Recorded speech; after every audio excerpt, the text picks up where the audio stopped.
अभिनंदन. ज्यावेळेस महापालिकेची तिजोरीमध्ये खळखळाट आहे अशी परिस्थिती सध्या म्हणजे आहे आणि अशा वेळेस तुम्ही महापौर झालेले आहात. निवडणुकीमध्ये इथल्या स्थानिक नेतृत्वानं म्हटलं होतं की आम्हाला परत निवडून द्या, आम्ही तुमचे सगळे प्रश्न मार्गी लावू. भाजपला पुन्हा लोकांनी विश्वास दाखवलेला आहे. तुम्ही जी आश्वासनं दिली होती निवडणुकीमध्ये त्या आश्वासनाची पूर्तता कधीपर्यंत होणार आणि त्या अनुषंगाने कशा प्रकारचे पावलं तुम्ही उचलत आहात?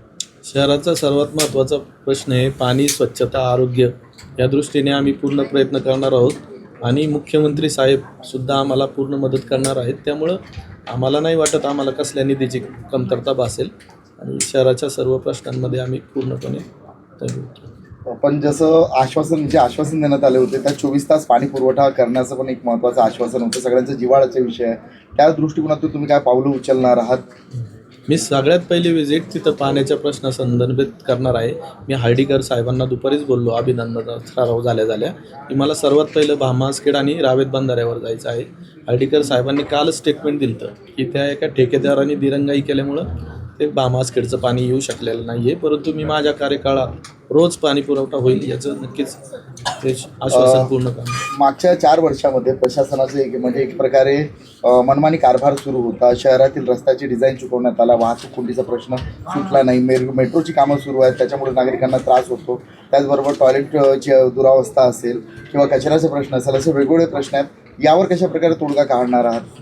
आत्ता मी आजच बसलो आहे खुर्चीवर. मी आत्ता सगळ्या प्रकारच्या माहिती किंवा सगळ्या विभागातल्या अधिकाऱ्यांना बोलून घेणार आहे. सगळीकडून माहिती गोळा करून ज्या पद्धतीने आम्हाला ह्या शहराचा विकास करायचा आहे त्या दृष्टीने एक प्लॅनिंग करणार आहे. महायुतीतील म्हणजे जे दिवंगत उपमुख्यमंत्री होते त्यांनी निवडणुकीदरम्यान अनेक भ्रष्टाचाराचे आरोप केले होते स्थानिक इथल्या नेतृत्वाविषयी आणि महापालिकेच्या कामकाजाविषयी. त्याच्याविषयी आपण काय भूमिका असेल, चौकशी वगैरे काही करणार आहात का, की खरंच अशा पद्धतीचं काही काम झालंय का, याची काही माहिती घेतली का तुम्ही? स्वर्गीय लोकनेते अजितदादा पवार यांना प्रथमतः श्रद्धांजली अर्पण करतो. ते आपल्या पुणे जिल्ह्याचेच नव्हे तर महाराष्ट्राचे पालक होते, परंतु त्यांनी काही ज्या घोषणा केल्या होत्या किंवा ज्या क्युरीज काढल्या असतील निवडणुकीदरम्यान त्याची सुद्धा मी माहिती घेण्याचा प्रयत्न नक्की करेन. ओके.